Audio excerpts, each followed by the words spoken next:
ভারী বর্ষণে ডুবে গেছে ফেনী শহরের বেশিরভাগ এলাকা। বাসা, ব্যবসা প্রতিষ্ঠান ও মাছের ঘের পানির নিচে।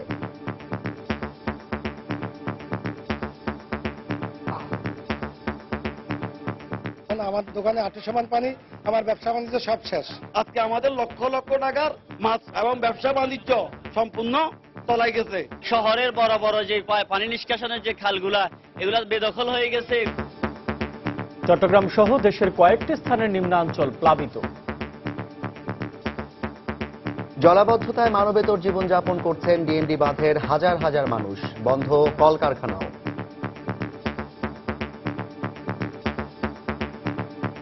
গরম পানি, উড়ানো পানি। আমরা স্কুলে যেতে পারছি না, এখান থেকে বের হতে পারছি না। মোটর আছে, মোটরের পানি হিসে না, এই পানি দিন দিন খালি বাড়তি আছে। এই পাম্প হাউস দিয়া ডিএনডি এলাকার জলাবদ্ধতা নিরসন করা কোনো ক্রমেই সম্ভব নয়।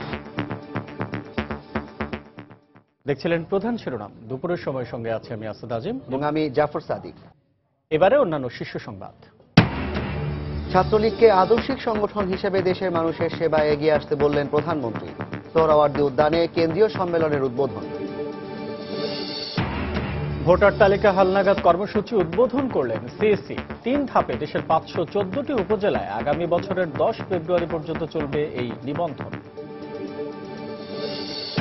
আজও গোপালগঞ্জের কাশিয়ানীতে বাস মাইক্রোবাস সংঘর্ষে নিহত 7। সড়ক দুর্ঘটনার জন্য দক্ষ গাড়ি চালকের অভাবই দায়ী বলছেন বিশেষজ্ঞরা। ঈদ উদযাপন শেষে ফিরতি ট্রেনের শিডিউল বিপর্যয় নিয়ে চরম ভোগান্তির অভিযোগ যাত্রীদের। কাউড়াকান্দি ঘাটে ঢাকামুখী গাড়ির চাপ। এবং বৃষ্টিতে মাঠে গড়ায়নি চট্টগ্রাম টেস্টের পঞ্চম ও শেষ দিনের খেলা। বাংলাদেশ দক্ষিণ আফ্রিকার মধ্যকার প্রথম টেস্ট ড্র ঘোষণা।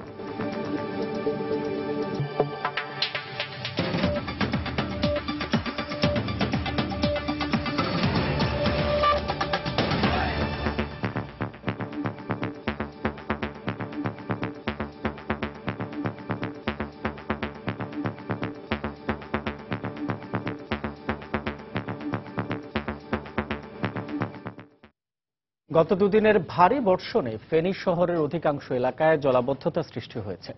তলিয়ে গেছে রাস্তাঘাট, পুকুর, বাসাবাড়ি সহ ব্যবসা প্রতিষ্ঠান। আকস্মিক সৃষ্টি হওয়া এই দুর্যোগে বিপাকে পড়েছে সর্বস্তরের মানুষ। ফেনী থেকে আতিয়ার সজলের পাঠানো তথ্য ও ছবি নিয়ে ডেস্ক রিপোর্ট। টানা বৃষ্টিতে পুরো ফেনী শহর এখন ডুবে আছে পানির নিচে। সপ্তাহের প্রথম কার্যদিবসের সকালে এমন পরিস্থিতিতে ভয়াবহ বিপাকে পড়তে হয় শহরবাসীকে। অফিসগামী মানুষের সাথে সাথে দুর্ভোগ পোহাতে হচ্ছে শিক্ষার্থীদেরও। আজকে পরে প্রথম ক্লাস, তাই গাড়ি পাচ্ছি না। গাড়ি পেলেও অনেক 3 গুণ ভাড়া বেশি। আমার দোকানে 8 সমান পানি, আমার ব্যবসা বাণিজ্য সব শেষ। আমার এই বয়সে ফেনী শহরে এই এলাকাতে ডাক্তারপাড়া আর এত পানি দেখি নাই। রাস্তাঘাটে চলাফেরা করা যাচ্ছে না। মহিফাল ফেনী থেকে মহিফাল 50 টাকা ভাড়া চাইতেছে, তাও রিক্সা ড্রাইভার যাইতে অনীহা প্রকাশ করতেছে। পৌরবাসীর অভিযোগ, শহরের পানি নিষ্কাশনের প্রধান 4টি খাল পাগুলিছড়া, দমদমা, মধুয়াই, ভোলভোলার অধিকাংশ অংশ দখল হয়ে যাওয়ায় শহরের জলাবদ্ধতা সৃষ্টি হয়েছে। পানি নিষ্কাশনের যে খাল আছে, ওই খালের উপরে ঘর নির্মাণ করার কারণে আজকে আমাদের লক্ষ লক্ষ টাকার মাছ এবং ব্যবসা বাণিজ্য সম্পূর্ণ তলায় গেছে। শহরের বড় বড় যে পানি নিষ্কাশনের যে খালগুলা, এগুলা বেদখল হয়ে গেছে। জেলা আবহাওয়া অফিস জানিয়েছে, শুক্রবার ভোর 6টা থেকে শনিবার ভোর 6টা পর্যন্ত 185 মিলিমিটার বৃষ্টিপাত রেকর্ড করা হয়েছে। এদিকে পানি উন্নয়ন বোর্ড জানায়, রাত থেকেই মুহুরী নদীর পানি বিপদসীমার 80 সেন্টিমিটার ওপর দিয়ে প্রবাহিত হচ্ছে। সময় সংবাদ, ফেনী। এদিকে ভারী বর্ষণের সাথে পাহাড়ি ঢলে ফেনীর ফুলগাজীতে শহর রক্ষা বাঁধের 2টি পয়েন্ট ভেঙে গেছে। এই মুহূর্তে ফুলগাজী বাজার এলাকায় আছেন আমাদের রিপোর্টার আতিয়া সজল। আমরা সরাসরি চলে যাচ্ছি তার কাছে। সজল,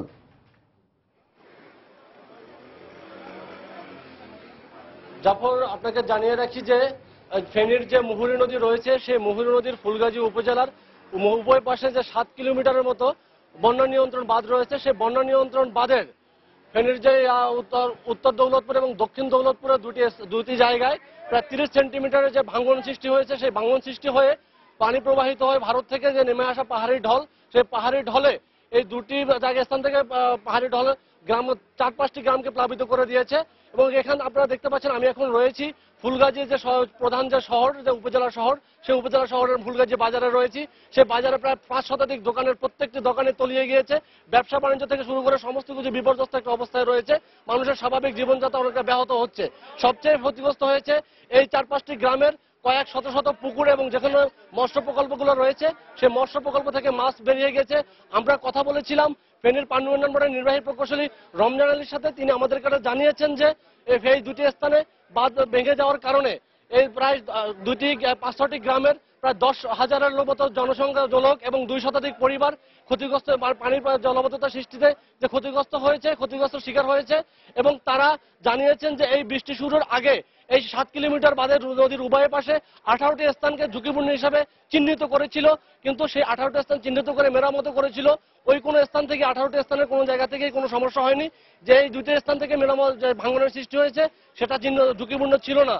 কিন্তু অতিরিক্ত বর্ষার ফলে গতকাল রাত থেকে 120 সেন্টিমিটার বিপদসীমার উপর দিয়ে পানি প্রবাহিত হওয়ার ফলে এখানে ভাঙনের সৃষ্টি হয়েছে। এবং বৃষ্টি যদি এভাবে প্রবাহিত হয় বা কন্টিনিউ চলমান থাকে তাহলে আরো নতুন নতুন জায়গা থেকে বাঁধ ভাঙার আশঙ্কা রয়েছে বলে পানি উন্নয়ন বোর্ড থেকে আমাদেরকে জানিয়েছে। এই ছিল আমার কাছে ফুলগাজীর বন্দাবাঁধ বিঘ্নের সর্বশেষ। সজল, আপনাকে ধন্যবাদ। দর্শক, ভারী বর্ষণ ও শহর রক্ষা বাঁধ ভেঙে পানিবন্দী হয়ে পড়া ফেনী শহরের ফুলগাজী বাজার এলাকা থেকে পানিবন্দী মানুষের দুর্ভোগের কথা জানাচ্ছিলেন আমাদের রিপোর্টার রাতিয়া সজল। এদিকে টানা বর্ষণের পাশাপাশি জোয়ারের পানি ঢুকে চট্টগ্রাম ও পটুয়াখালীর নিচু এলাকায় সৃষ্টি হয়েছে জলাবদ্ধতা। বিপর্যস্ত হয়ে পড়েছে জনজীবন, সংকট দেখা দিয়েছে যানবাহনের। নির্দিষ্ট গন্তব্যে পৌঁছাতে গুনতে হচ্ছে বাড়তি ভাড়া। ব্যুরো রিপোর্টার এবং জেলা প্রতিনিধিদের পাঠানো তথ্য ছবি নিয়ে ডেস্ক রিপোর্ট।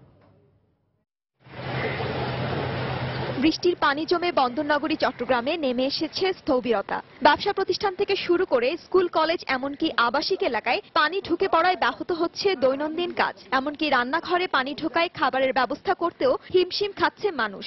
দীর্ঘদিন যাবত আজকে পানির ভোগান্তির মধ্যে আছি। অল্প বৃষ্টি হলে আমরা চারপাশে আমরা পানিবন্দী হয়ে যাই। এটা সবে জোয়ার তারপরে ঢলের পানি তো একসাথে হয়ে গেছে, নিচতলা তো কেউ বসবাস করতে পারতেছে না। ঘর থেকে বাড়িতে পারতেছি না, বৃষ্টির পানিতে, জোয়ারের পানিতে চতুর্দিকে দেখেন না, এখন আমরা অফিসে যেতে পারতেছি না।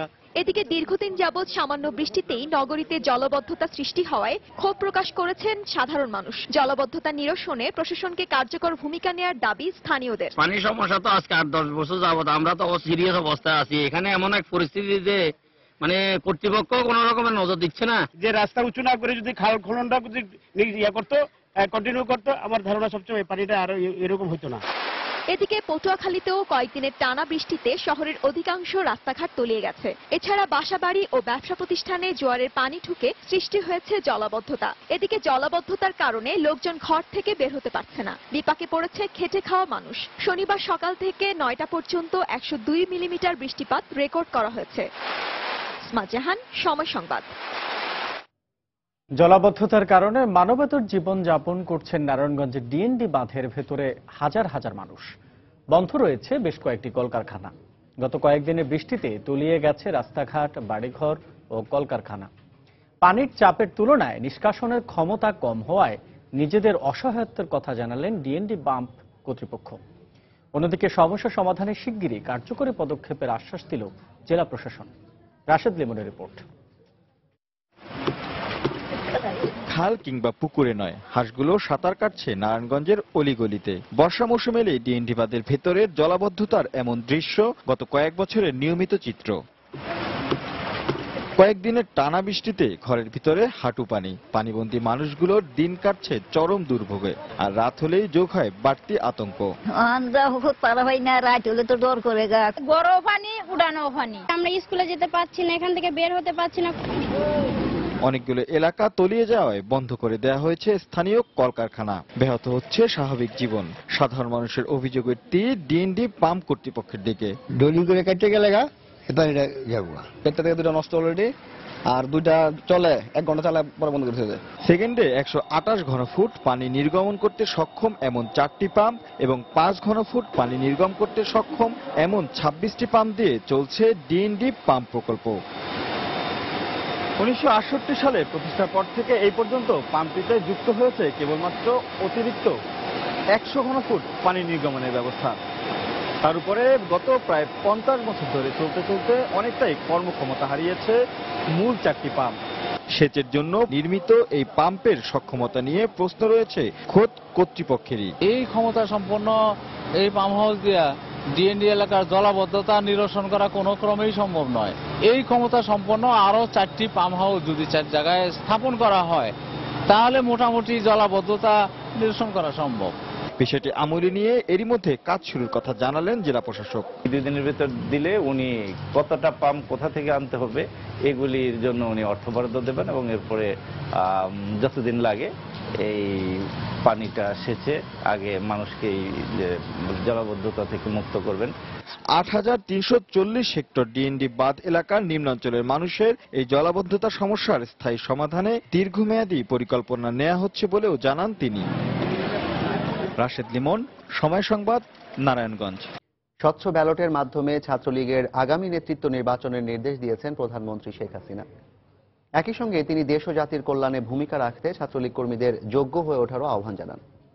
দুপুরে রাজধানীর সোহরাওয়ার্দী উদ্যানে ছাত্রলীগের সম্মেলনের উদ্বোধন করে নেতাকর্মীদের উদ্দেশ্যে তিনি এ আহ্বান জানান। এর আগে 2 দিনের এ সম্মেলনের উদ্বোধন করেন প্রধানমন্ত্রী ও আওয়ামী লীগ সভাপতি শেখ হাসিনা। সকালে জাতীয় পতাকা ও ছাত্রলীগের পতাকা উত্তোলন করে সম্মেলনের উদ্বোধন করা হয়। এ সময় প্রধানমন্ত্রী শেখ হাসিনা শান্তির প্রতীক পায়রা উড়ান। এদিকে সোহরাওয়ার্দী উদ্যানে সারা দেশ থেকে আসা ছাত্রলীগের নেতাকর্মীদের মাঝে ছিল ব্যাপক প্রাণচাঞ্চল্য। সম্মেলনে অংশ নেন ছাত্রলীগের অনেক সাবেক নেতারাও। রোববার সম্মেলনের দ্বিতীয় দিনে কাউন্সিল অধিবেশনে দেশের অন্যতম বৃহৎ এই ছাত্র সংগঠনের দায়িত্ব তুলে দেওয়া হবে নতুন নেতৃত্বের হাতে। যে স্বাধীনতা জাতির পিতা আমাদের এনে দিয়েছিলেন, সেই স্বাধীনতাকে অর্থবহ করা, স্বাধীনতার সুফল বাংলার মানুষের ঘরে পৌঁছে দেওয়া, সেই স্বাধীনতাকে বাংলাদেশের মানুষের আর্থসামাজিক মুক্তির লক্ষ্যে এই স্বাধীনতাকে প্রতিষ্ঠিত করা, সেই লক্ষ্য নিয়েই কিন্তু আমরা কাজ করে যাই। ছাত্রলীগ আজকে যারা নেতৃত্বে, আগামী দিনে তারাই তো এই দেশের চালিকা শক্তি হবে বা আওয়ামী লীগের নেতৃত্বে আসবে। বাংলাদেশ আজ এগিয়ে যাচ্ছে, বাংলাদেশ এগিয়ে যাবে। এই গতি আর কেউ আল্লাহর রহমতে রুখতে পারবে না।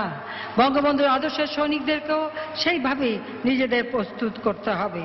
দেশীয় আন্তর্জাতিক নানা রকম ষড়যন্ত্র মোকাবেলা করতে হয়েছে। মোকাবেলা করবার সাহস পেয়েছি কোথা থেকে? পেয়েছি একটি কারণে, সততার শক্তি। সততার শক্তি অপরিসীম। সততাই দিতে পারে সব ধরনের পরিস্থিতি মোকাবেলা করার শক্তি। আজকে উন্নত দেশ হিসেবে বাংলাদেশকে প্রতিষ্ঠা করা এটা কিন্তু কোনো কঠিন কাজ নয়। এটা আমরাই করতে পারবো, এ বিশ্বাস আমাদের আছে। ভোটার তালিকা হালনাগাদ কর্মসূচি 2015 উদ্বোধন করলেন প্রধান নির্বাচন কমিশনার গাজী রকিবউদ্দিন আহমদ। সকালে নরসিংদীতে এই হালনাগাদ কর্মসূচির উদ্বোধন করা হয়। এর মাধ্যমে তালিকা থেকে বাদ দেয়া হবে গত 1 বছরে মারা যাওয়া ব্যক্তিদের নাম, আর যুক্ত হবেন নতুনরা। এখন পর্যন্ত দেশে মোট ভোটার সংখ্যা 9,62,26,542 জন এবং 2 স্তরের হালনাগাদ শেষে সম্ভাব্য আরো 72 লাখ নতুন ভোটার যুক্ত হবে বলে আশা প্রকাশ করছেন নির্বাচন কমিশন। প্রথম স্তরে যাদের বয়স 18 বছর পূর্ণ হয়েছে তাদের এবং দ্বিতীয় স্তরে 2000 সালের জানুয়ারিতে যাদের বয়স 15 বছর হয়েছে তাদের অন্তর্ভুক্ত করা হবে। তবে 15 বছর বয়সীরা ভোটার তালিকা অন্তর্ভুক্ত হলেও এখন কেবল জাতীয় পরিচয়পত্র পাবেন, ভোট দিতে পারবেন 3 বছর পর। ভোটার তালিকা হালনাগাদের উদ্বোধন শেষে প্রধান নির্বাচন কমিশনার সঠিক তথ্য দেওয়ার মাধ্যমে সবাইকে সহযোগিতা করার আহ্বান জানান। জনপ্রতিনিধি তাদের সাহায্য সহযোগিতা আমাদের অত্যন্ত প্রয়োজন। সেজন্য বিভিন্ন স্তরে এই ধরনের সহযোগিতা আমরা চাই এবং আমরা আশা করি আমরা সর্বস্তরের জনগণের কাছ থেকে সেই সহযোগিতা পাব। আমরা তথ্যের সঠিকতা যাচাই করি, সেরূপ আপনারা যখন তথ্য দিবেন তখন অত্যন্ত সতর্কতার সাথে তথ্য দিবেন যাতে করে কোনো ভুল তথ্য না থাকে। দুপুরের সময় আরো থাকছে। চট্টগ্রামের আনোয়ারাতে স্বতন্ত্র গার্মেন্টস পল্লী গড়ে তোলার উদ্যোগ। বিশেষ শিল্প জোনে 500 একর জায়গা বরাদ্দ চেয়েছে বিজিএপি। গোপালগঞ্জে বাস ও মাইক্রোবাসের মুখোমুখি সংঘর্ষে 7 জন নিহত হয়েছেন। এ ঘটনায় আহত হয়েছেন অন্তত 4 জন। পুলিশ জানায় সকাল 11টার দিকে গোপালগঞ্জের কাশিয়ানীতে ঢাকা থেকে খুলনাগামী একটি বাসের সঙ্গে ঢাকামুখী মাইক্রোবাসটির মুখোমুখি সংঘর্ষ হয়। এ সময় ঘটনাস্থলে মাইক্রোবাসের 7 যাত্রী মারা যান। তাৎক্ষণিকভাবে আহত 4 জনকে স্থানীয় হাসপাতালে ভর্তি করা হয়। পরে আহতদের অবস্থার অবনতি হলে গোপালগঞ্জ জেনারেল হাসপাতালে নিয়ে যাওয়া হয়। জেলা প্রশাসক সহ পুলিশের ঊর্ধ্বতন কর্মকর্তারা ঘটনাস্থল পরিদর্শন করেছেন। দেশে প্রতিদিনই বাড়ছে সড়ক দুর্ঘটনার সংখ্যা, আর এজন্য গাড়ির রেজিস্ট্রেশন দেওয়ার সঙ্গে আনুপাতিক হারে দক্ষ গাড়ি চালক তৈরি না হওয়াকে দুষছেন বিশেষজ্ঞরা। অন্যদিকে পরিবহন মালিকরা বলছেন, ড্রাইভিং লাইসেন্স দেওয়ার ক্ষেত্রে দীর্ঘসূত্রতা ও বিআরটি এর অব্যবস্থাপনার কারণে অদক্ষ চালকদের নিয়ে কাজ করতে হচ্ছে তাদের। বাড়ছে দুর্ঘটনা, প্রতিদিনই হারিয়ে যাচ্ছে কারো না কারো প্রাণ, আর ঈদ এলেই এই দুর্ঘটনার সংখ্যা বেড়ে যায় স্বাভাবিকের চেয়ে কয়েক গুণ বেশি। পুলিশের তথ্য মতে দেশে প্রতিদিন গড়ে প্রায় 10 জন সড়ক দুর্ঘটনায় নিহত কিংবা আহত হচ্ছেন। বিশেষজ্ঞরা বলছেন, মৃত্যুর এই মিছিল সরাসরি নেতিবাচক প্রভাব ফেলছে দেশের অর্থনীতিতে। বিশেষ করে পরিবারের কর্মক্ষম মানুষটি দুর্ঘটনায় আহত কিংবা নিহত হওয়ায় দীর্ঘমেয়াদে প্রভাব ফেলছে সমাজ ব্যবস্থায়। মারা যায় যারা এবং যারা পঙ্গু হয়, এটা সার্ভেতে দেখা যায় যে 80%-এর উপরে তারা হচ্ছে মেল এবং তারা হচ্ছে কর্মজীবী এবং তারা হচ্ছে গরিব। পরিবহন মালিকদের মতে সচেতনতার পাশাপাশি দক্ষ গাড়ি চালক সৃষ্টির জন্য প্রয়োজন প্রাতিষ্ঠানিক কাঠামো। তবে বিশেষজ্ঞদের মতে বাংলাদেশে যে হারে গাড়ির রেজিস্ট্রেশন দেওয়া হচ্ছে সে প্রয়োজনের তুলনায় দক্ষ চালক তৈরি করা হচ্ছে না, যার ফলে বিভিন্ন ধরনের সড়ক দুর্ঘটনার সংখ্যা বাড়ছে। গাড়ি একটা রেজিস্ট্রেশন দিলেই ড্রাইভার দরকার, এবং আপনি যদি অ্যানালাইসিস করে সরলীকরণ করে সমীকরণে দেখেন অলরেডি আছে 8 লক্ষ ঘাটতি। তা আমি গাড়ি রেজিস্ট্রেশন দিই কিভাবে? বাংলাদেশের সবচেয়ে বেশি দুর্ঘটনায় কে মারা যাচ্ছে? পথচারী। পরবর্তীতে এটা আসে হচ্ছিল কি মুখোমুখি সংঘর্ষ, পশ্চাদের সংঘর্ষ, একা একা উল্টিয়ে যাওয়া। এয়ার কন্ডিশন বা লাক্সারি কোচে দিব, তার যাচাই বাছাই করে ড্রাইভারের তার লাইসেন্স দেখে, তার ক্যারিয়ার দেখে এগুলো সিলেকশন দেওয়া। বলা আছে যে তুমি 30 ফিটের ঊর্ধ্বে হবে না, একটা মালিক তখন দেখা গেছে যে 31 ফুট বানাইছে, আরো একটা সিট বসিয়ে দিয়েছে, তাহলে ওটা মানলো না। বিশ্ব ব্যাংকের তথ্য মতে বাংলাদেশে প্রতিদিন গড়ে সড়ক দুর্ঘটনায় 30 জন নিহত হয়। অন্যদিকে বিশ্ব স্বাস্থ্য সংস্থার তথ্য মতে প্রতিদিন বাংলাদেশে গড়ে সড়ক দুর্ঘটনায় নিহতের সংখ্যা 50। সামিউল মুইদ, সময় সংবাদ, ঢাকা। আগস্ট মাসকে শোকের মাস উল্লেখ করে মাসে সুস্থ রাজনৈতিক পরিবেশ বজায় রাখতে সব রাজনৈতিক দলকে আহ্বান জানিয়েছেন খাদ্যমন্ত্রী অ্যাডভোকেট কামরুল ইসলাম। সকালে রাজধানীর বঙ্গবন্ধু এভিনিউয়ে ঢাকা মহানগর আওয়ামী লীগের কার্যনির্বাহী সংসদের সভায় তিনি আহ্বান জানান। এ সময় তিনি বিএনপি চেয়ারপারসন বেগম খালেদা জিয়াকে মিথ্যা জন্মদিন পালন না করারও আহ্বান জানান। জাতীয় শোক দিবসেও আমরা বিশ্বাস করি যে আগের মতো সে দানবীয় চরিত্র কেউ ধারণ করবে না, বা আগের মতো কোনো পৈশাচিক চেহারা বা পৈশাচিক কোনো কর্মসূচি আমরা দেখব না। তারা যেমনিভাবে সুস্থ রাজনীতিতে ফিরে এসেছে, সুস্থ রাজনীতি বজায় রাখার স্বার্থেই এবং সুস্থ পরিবেশ বজায় রাখার স্বার্থেই, গণতান্ত্রিক পরিবেশ বজায় স্বার্থেই এই জাতীয় শোক দিবসের প্রতিও তারা শ্রদ্ধা জানাবে।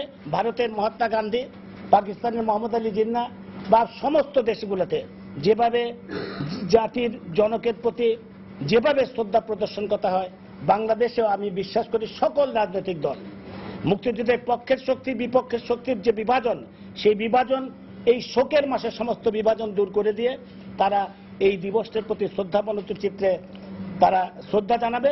মানুষ পুরানো রাজনীতি থেকে তিনি সরে এসেছেন বলে আমরা বিশ্বাস করি, তবে এটা কতদিন থাকে এটা বলা যায় না। 15 আগস্ট এবার তাকে অনুরোধ করবো অন্ততপক্ষে মিথ্যা জন্মদিনটা যেন তিনি পালন না করেন। এখন যেন তিনি এইটাও যেন সঠিক তার ইতিহাস যেটা জন্মদিন যেটা সেটা পালন করলে জাতি তার কাছে অত্যন্ত খুশি হবে। মামলা দিয়ে বিএনপি নেতা কর্মীদের চাপে রেখে সরকার নিজেই চাপের মধ্যে রয়েছে বলে মন্তব্য করেছেন বিএনপির আন্তর্জাতিক বিষয়ক সম্পাদক আসাদুজ্জামান রিপন। সকালে নয়াপল্টনে দলীয় কার্যালয়ে সংবাদ সম্মেলনে তিনি একথা বলেন। এ সময় তিনি বিএনপিকে গণতান্ত্রিক চর্চার মাধ্যমে রাজনীতি করার জন্য সুষ্ঠু পরিবেশ করে দেবার জন্য সরকারের প্রতি দাবি জানান। বিরোধী দলকে চাপের মধ্যে রেখে মূলত সরকার নিজেই চাপের মধ্যে পড়েছে বলে আমরা মনে করি। সরকার এই পথ থেকে সরে আসবেন, এটি হচ্ছে আমাদের প্রত্যাশা, এবং কি করে বাংলাদেশের গণতন্ত্রকে সংহত করা যায় সেজন্য বিরোধী দলের সাথে একটি কার্যকর সংলাপ, নানা ইস্যুতে নির্বাচন থেকে শুরু করে সকল বিষয়ে বাংলাদেশ জাতীয়তাবাদী দল সরকারের সাথে সংলাপ করার জন্য প্রস্তুত রয়েছে। এবং এই যে আমরা সংলাপের আহ্বান জানাচ্ছি, এই সময়টা যত দ্রুত গড়িয়ে যাচ্ছে সেটা সরকারের জন্য কোনো শুভ ফল দিচ্ছে না, বরং তা থেকে সরকার নিজেই দুর্বল হয়ে পড়ছে। প্রিয়জনের সঙ্গে ঈদ উদযাপন শেষে এখনও ঢাকায় ফিরছেন কর্মব্যস্ত মানুষ। তবে টানা শিডিউল বিপর্যয়ে চরম ভোগান্তি পোহাতে হচ্ছে ট্রেনের যাত্রীদের। দেশের বিভিন্ন অঞ্চল থেকে ছেড়ে আসা ট্রেনগুলো সকালে রাজধানীর কমলাপুর রেল স্টেশনে অন্তত 3 ঘন্টা দেরিতে পৌঁছায়। এ অবস্থায় ঘন্টার পর ঘন্টা ট্রেনে বসে থেকে চরম বিরক্ত যাত্রীরা। এদিকে বৃষ্টির কারণে বিভিন্ন স্টেশন থেকে যাত্রী তুলতে নির্ধারিত সময়ের চেয়ে একটু বেশি সময় অবস্থান করায় কয়েকটি রুটে ট্রেনে শিডিউল বিপর্যয় হয়েছে বলে জানিয়েছে কমলাপুর রেল স্টেশন কর্তৃপক্ষ। তবে বেশিরভাগ ট্রেনেই খুব একটা ভিড় ছিল না। ঈদের পরদিন থেকে কর্মস্থলে ফেরা শুরু হলেও মূলত যাদের হাতে একটু বেশি সময় ছিল তারাই এখন ঢাকায় ফিরছেন। আবার অনেকে দেরিতে ফিরেছেন যাত্রাপথের ভোগান্তি কম পোহানোর আশায়। আসার সময় একটু ঝামেলা হয়েছে, ট্রেন লেটে ছাড়ছে, টাইম মেনটেন করেনি, আর অনেক জায়গায় অযথা দাঁড়িয়ে ছিল।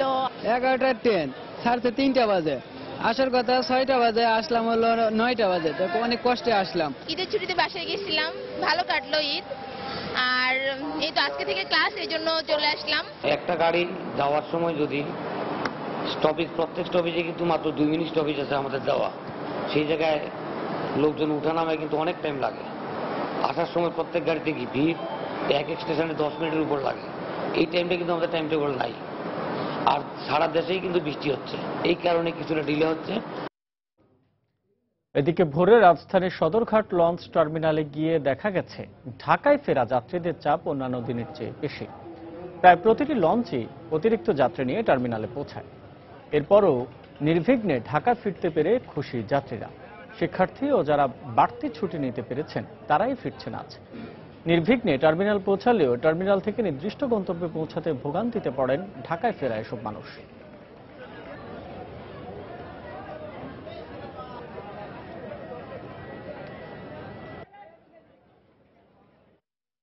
দক্ষিণাঞ্চলের 21 জেলার মানুষ কাওড়াকান্দি, শিমুলিয়া নৌ রুট হয়ে কর্মস্থল ঢাকার উদ্দেশ্যে ফিরছেন। বেলা বাড়ার সঙ্গে সঙ্গে তাই কাওড়াকান্দি ঘাটে ঢাকামুখী মানুষের চাপ বাড়তে শুরু করেছে। পুলিশ জানায় সকাল থেকেই যানবাহনের চাপ থাকায় ঘাট এলাকায় হালকা যানজটের সৃষ্টি হয়। আজও দীর্ঘ লাইনে দাঁড়িয়ে যাত্রীদের টিকিট কেটে লঞ্চ ও স্পিড বোটে উঠতে দেখা যায়। যাত্রীর চাপ বেশি থাকায় অতিরিক্ত যাত্রী নিয়েই লঞ্চগুলো নদী পার হচ্ছে। তবে যাত্রীদের যাত্রা নির্বিঘ্ন করতে ও দুর্ঘটনা এড়াতে কাজ করে যাচ্ছে আইন শৃঙ্খলা রক্ষা বাহিনী। পাশাপাশি পণ্যবাহী ট্রাক পারাপার বন্ধ রেখেছে ঘাট কর্তৃপক্ষ।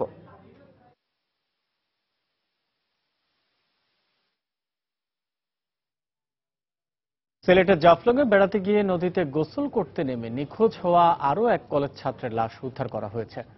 জাফলং থেকে 7 কিলোমিটার দূরে নাইন্দার হাওয়ার জায়গা থেকে লাশটি উদ্ধার করে ফায়ার সার্ভিস। পুলিশ জানায় দুপুর 1টার দিকে স্থানীয়রা সোহাগ ঘোষের লাশটি ভাসমান অবস্থায় দেখতে পায়। পরে ফায়ার সার্ভিস খবর পেয়ে লাশটি উদ্ধার করে।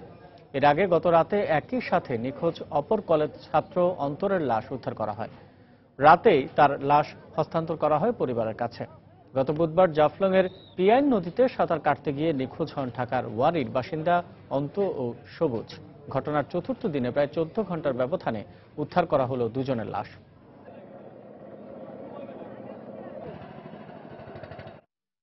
এদিকে কলেজ ছাত্র অন্তরের ঢাকার বাসায় এখন শোকের মাতম। দুপুরে রাজধানীর ওয়ারির বাসায় এসে পৌঁছায় অন্তরের লাশ। এ সময় লাশ দেখে পাড়া প্রতিবেশী, আত্মীয় স্বজন কান্নায় ভেঙে পড়েন। বাদ জোহর জানাজা নামাজ শেষে আজিমপুর কবরস্থানে অন্তরের লাশ দাফন করা হবে বলে জানিয়েছে তার পরিবারের সদস্যরা। গত বুধবার জাফলংয়ের পিয়াইন নদীতে সাঁতার কাটতে গিয়ে নিখোঁজ হন ঢাকার ওয়ারির বাসিন্দা অন্তর ও সবুজ। পরে অনেক খোঁজাখুঁজির পর গত রাতে উদ্ধার করা হয় অন্তরের লাশ।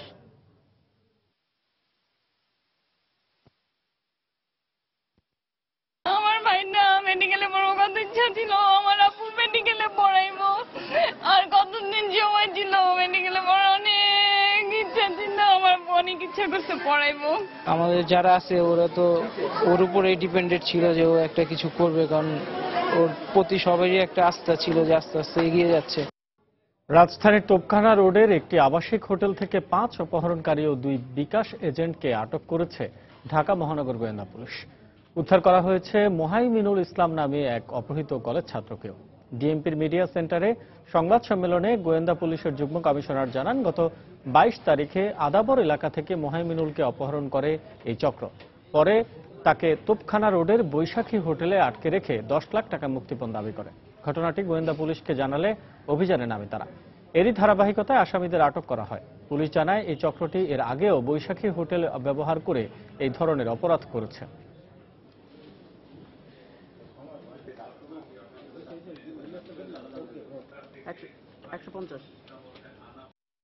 এই অপহরণকারী চক্র কখনো ফেসবুকের মাধ্যমে বিভিন্ন প্রলোভন দিয়ে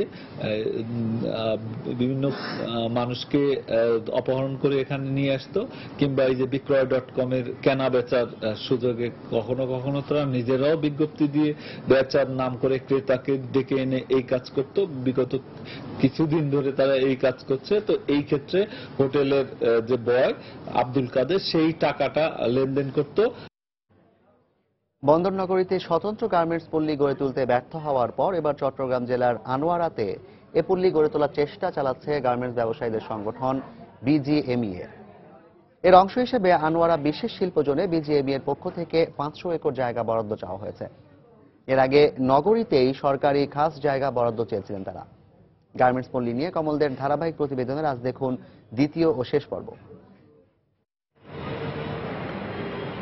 নগরীর কিংবা নগরীর আশপাশে গার্মেন্টস পল্লী গড়ে তোলার জন্য সিটি কর্পোরেশন এবং সিডিএর কাছে বারবার ধর্ণা দিয়েছে বিজিএমইএ নেতারা। চাহিদা অনুযায়ী জায়গা বরাদ্দের ব্যাপারে আশ্বাস দিল, শেষ পর্যন্ত কিছুই হয়নি। এর মূল কারণ হিসেবে দেখানো হয়েছে নগরীতে জমির মূল্য অনেক বেশি। এই অবস্থায় শহরের পরিবর্তে আশেপাশে এই গার্মেন্টস পল্লী গড়ে তোলার ব্যাপারে মত দিচ্ছেন সিডিএ চেয়ারম্যান সহ নগর বিশেষজ্ঞরা। যেগুলো চাষাবাদ হচ্ছে না, এই সমস্ত জায়গাগুলোকে যদি পরিকল্পনা মাফিক একটা গার্মেন্টস পল্লী হিসেবে তৈরি করা যায়, দুটো লাভ হবে। একটা শহরের উপর চাপ কমে যাবে, পাশাপাশি পরিবেশ আমরা রক্ষা করতে পারবো। গভর্নমেন্ট সাবসিডি দিলে জমি দেওয়ার মালিক হলো মাননীয় প্রধানমন্ত্রী। এখানে সিডিএর কিছু থাকবে না। সিটি কর্পোরেশন নিতে হলে সরকারি মূল্যে জায়গার দাম পরিশোধ করতেই হবে। নগরীতে বর্তমানে পুরোদমে উৎপাদন রয়েছে প্রায় 700 গার্মেন্টস কারখানা। এর মধ্যে তৈরি পোশাক ক্রেতাদের আন্তর্জাতিক জোট 300 কারখানাকে ত্রুটিপূর্ণ হিসেবে চিহ্নিত করে তা দ্রুত সরিয়ে নেওয়ার নির্দেশনা দিয়েছে। এই অবস্থায় ছোট ছোট করে হলো বিশেষ জোন গড়ে তোলার মত দিচ্ছেন এই গার্মেন্টস ব্যবসায়ী। গ্যাস থাকবে, বিদ্যুৎ থাকবে, ইটিপি থাকবে, একটা অর্গানাইজড শিল্প এলাকা যদি তৈরি হয় এবং সেই শিল্প প্লটটি কেনার জন্য, বাজার দরে কেনার জন্য এখন ইনভেস্টররা তৈরি আছে। এদিকে সরকারের পক্ষ থেকে চট্টগ্রামের মিরসরাই এবং আনোয়ারায় গড়ে তোলা হচ্ছে বিশেষ শিল্প জোন। এক্ষেত্রে বিদ্যুৎ এবং গ্যাস সংযোগের সুবিধা থাকায় আনোয়ারা শিল্প জোনে গার্মেন্টস পল্লী গড়ে তুলতে চায় বিজিএমইএ। আমাদের জন্য সুইটেবল জায়গা হচ্ছে যে আনোয়ারা, এবং সেটা যদি হয় তাহলে আমাদের বন্দর, আমাদের শিপমেন্ট, মালামাল তোলা, কর্মচারী পাঠানো সব সহজ হয়ে যাবে। চট্টগ্রামের গার্মেন্টস কারখানাগুলো নগরের বিভিন্ন স্থানে ছড়িয়ে ছিটিয়ে থাকার কারণে শ্রমিকদের পরিবহনে সমস্যা হয়। অন্যদিকে এসব গার্মেন্টস কারখানা এবং শ্রমিকদের সামাল দিতে প্রায় সমস্যায় পড়তে হয় প্রশাসনকে। কমল দে, সময় সংবাদ, চট্টগ্রাম।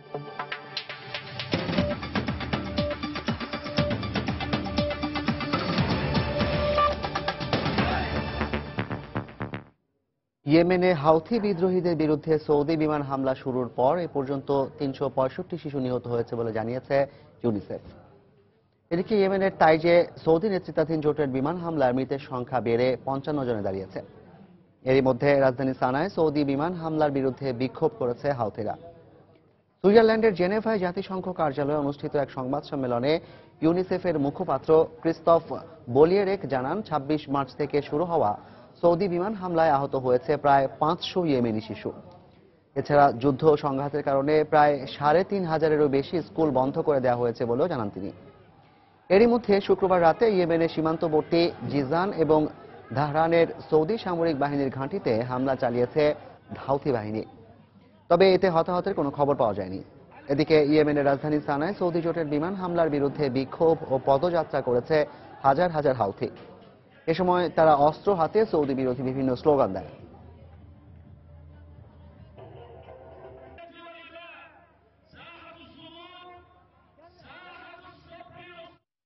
টিউনিশিয়ার সংসদ একটি নতুন সন্ত্রাস বিরোধী আইন পাশ করেছে, যাতে কারো বিরুদ্ধে সন্ত্রাসবাদের অভিযোগ প্রমাণ হলে তাকে মৃত্যুদণ্ডে দণ্ডিত করা যাবে। 3 দিন বিতর্কের পর অবশেষে দেশটির সংসদ সদস্যরা শুক্রবার বিলটি পাশ করেন। সংসদের প্রেসিডেন্ট মোহামেদ এনাসিয়ার এ ঘটনাকে ঐতিহাসিক বলে বর্ণনা করে বলেন, এই আইন তিউনিসীয়দের নিরাপত্তা নিশ্চিত করবে। নতুন আইন বলে অভিযুক্তকে 15 দিন পর্যন্ত কোনো আইনজীবীর সহায়তা ছাড়াই জেরা করতে পারবে কর্তৃপক্ষ। তবে ডানপন্থী দলগুলো এই আইনের বিরোধিতা করেছে।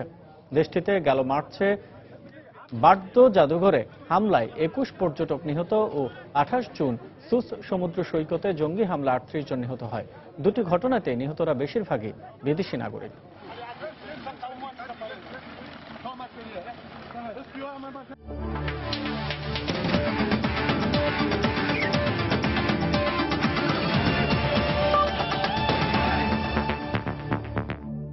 বাংলাদেশ দক্ষিণ আফ্রিকা টেস্ট সিরিজ প্রসঙ্গ। শেষ পর্যন্ত চট্টগ্রাম টেস্টে জয় হলো বেরসিক বৃষ্টির। বৃষ্টি বিড়ম্বনায় ড্র ভাগ্য বরণ করতে হলো এই টেস্টকে। চতুর্থ দিনের খেলা পরিত্যক্ত হওয়ার পর পঞ্চম ও শেষ দিনের খেলাও মাঠে গড়ানো সম্ভব হয়নি। তাই দুই অধিনায়ক ও ম্যাচ রেফারি চট্টগ্রাম টেস্ট অমীমাংসিত ঘোষণা করেন। শুক্রবার সারাদিন টানা বর্ষণের কারণে চট্টগ্রাম টেস্টের চতুর্থ দিনে একটি বলও মাঠে গড়ায়নি। আজও সকাল থেকেই ভারী বৃষ্টির পাশাপাশি ঝড়ো বাতাস লক্ষ্য করা যায়। গতকাল সকাল 9টা থেকে আজ সকাল 9টা পর্যন্ত চট্টগ্রামে প্রায় 253 মিলিমিটার বৃষ্টিপাত রেকর্ড করা হয়েছে। চট্টগ্রামের জৌর আহমেদ চৌধুরী স্টেডিয়ামে আধুনিক ড্রেনেজ ব্যবস্থা থাকার পরও মাঠ অতিরিক্ত ভেজা থাকায় খেলা আর মাঠে গড়ানো সম্ভব হয়নি। এরপরই দু দলের অধিনায়কের সাথে আলোচনা করে তাদের সম্মতিতে ম্যাচ ড্র ঘোষণা করেন ম্যাচ রেফারি। আর ড্র টেস্টে ম্যাচ সেরা হয়েছেন টাইগার পেসার মুস্তাফিজুর রহমান।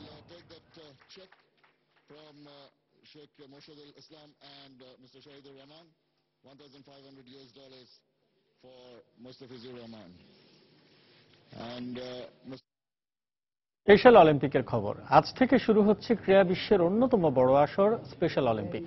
এবারের গ্রীষ্মকালীন স্পেশাল অলিম্পিকের আসর বসছে আমেরিকার লস অ্যাঞ্জেলেস। 177 দেশের প্রায় 7,000 অ্যাথলিট এবারের আসরে অংশ নিচ্ছেন, যেখানে বাংলাদেশ থেকে অংশ নিচ্ছেন 57 জন। মার্কিন ফার্স্ট লেডি মিশেল ওবামা এবারের আসরের উদ্বোধন করবেন।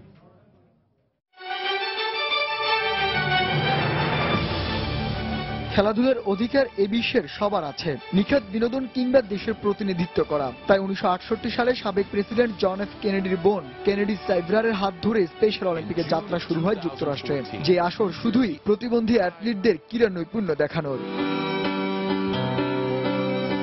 4 বছর পর পর আলোড়ন তোলা এই আসর এবার ফিরে গেছে নিজের জন্মভূমি আমেরিকায়। ক্যালিফোর্নিয়ার লস অ্যাঞ্জেলেসে বিশ্বের অন্যতম বড় এই ক্রীড়া আসরে লড়াই করবেন সমাজের বিশেষ প্রতিভার এই অ্যাথলিটরা। এবারের আসরে 177টি দেশের প্রায় 7,000 অ্যাথলিট লড়াই করবেন, যারা লড়বেন 25টি ডিসিপ্লিনে।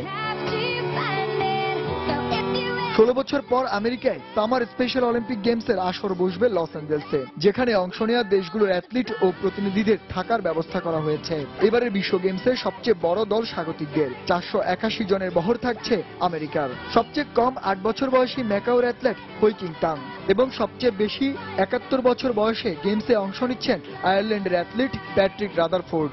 আর বাংলাদেশ থেকে এবারের আসরে অংশ নিচ্ছে 57 জন অ্যাথলিট। স্বাধীনতার এত বছর পর মূল অলিম্পিকে যেখানে বাংলাদেশের কোনো পদক নেই, সেখানে প্রতিবন্ধীদের অলিম্পিকে দারুণ সফল লাল সবুজের প্রতিনিধিরা। 1995 সাল থেকে 5টি স্পেশাল অলিম্পিকে অংশ নিয়ে 104টি সোনা সহ মোট 207টি পদক জিতেছে এই অ্যাথলিটরা। এবারের লক্ষ্যটা আরো বড়। এদিকে স্পেশাল অলিম্পিকের উদ্বোধন দিয়ে এবার চমক দেখাতে চায় যুক্তরাষ্ট্র। এরই মধ্যে উদ্বোধনী অনুষ্ঠানের সব কার্যক্রম শেষ করেছে আয়োজকরা। বিশাল বাজেটের এই অনুষ্ঠান উদ্বোধন করবেন মার্কিন ফার্স্ট লেডি মিশেল ওবামা। এই অনুষ্ঠানে বিভিন্ন দেশের সঙ্গে থাকবে বাংলাদেশ পর্ব, যেখানে লাল সবুজের সংস্কৃতি তুলে ধরবেন অ্যাথলিটরা। 9 দিন ব্যাপী চলবে এই ক্রীড়াযজ্ঞ। স্পেশাল অলিম্পিকের আয়োজকরা অনুপ্রেরণামূলক ইভেন্ট হিসেবে উল্লেখ করেছেন এই আয়োজনকে। সারা বিশ্বের 5 মিলিয়ন দর্শক এই প্রতিযোগিতা মাঠে বসে উপভোগ করবেন। শান্ত বিশ্বাস, সময় সংবাদ। দুপুরের সময় পর্যায়ের শীর্ষ সংবাদগুলো জানিয়ে দিচ্ছে আরো একবার। ভারী বর্ষণে ডুবে গেছে ফেনী শহরের বেশিরভাগ এলাকা। আশা ব্যবসা প্রতিষ্ঠান ও মাছের ঘের পানির নিচে। চট্টগ্রাম সহ দেশের কয়েকটি স্থানে নিম্নাঞ্চল প্লাবিত। স্বচ্ছ ব্যালটের মাধ্যমে ছাত্রলীগের আগামী নেতৃত্ব নির্বাচনের নির্দেশ প্রধানমন্ত্রীর। সোহরাওয়ার্দী উদ্যানে কেন্দ্রীয় সম্মেলনের উদ্বোধন। ভোটার তালিকা হালনাগাদ কর্মসূচি উদ্বোধন করলেন সিইসি। 3 ধাপে দেশের 514টি উপজেলায় আগামী বছরের 10 ফেব্রুয়ারি পর্যন্ত চলবে এই নিবন্ধন। আজও গোপালগঞ্জের কাশিয়ানীতে বাস মাইক্রোবাস সংঘর্ষে নিহত 7। সড়ক দুর্ঘটনার জন্য দক্ষ গাড়ি চালকের অভাবই দায়ী বলছেন বিশেষজ্ঞরা। এবং বৃষ্টিতে মাঠে গড়ায়নি চট্টগ্রাম টেস্টের পঞ্চম ও শেষ দিনের খেলা। বাংলাদেশ দক্ষিণ আফ্রিকার মধ্যকার প্রথম টেস্ট ড্র ঘোষণা। এই ছিল দুপুরের সময়। যে কোনো খবর পেতে ভিজিট করুন সময়নিউজ.টিভি আর সঙ্গে থাকুন সময়।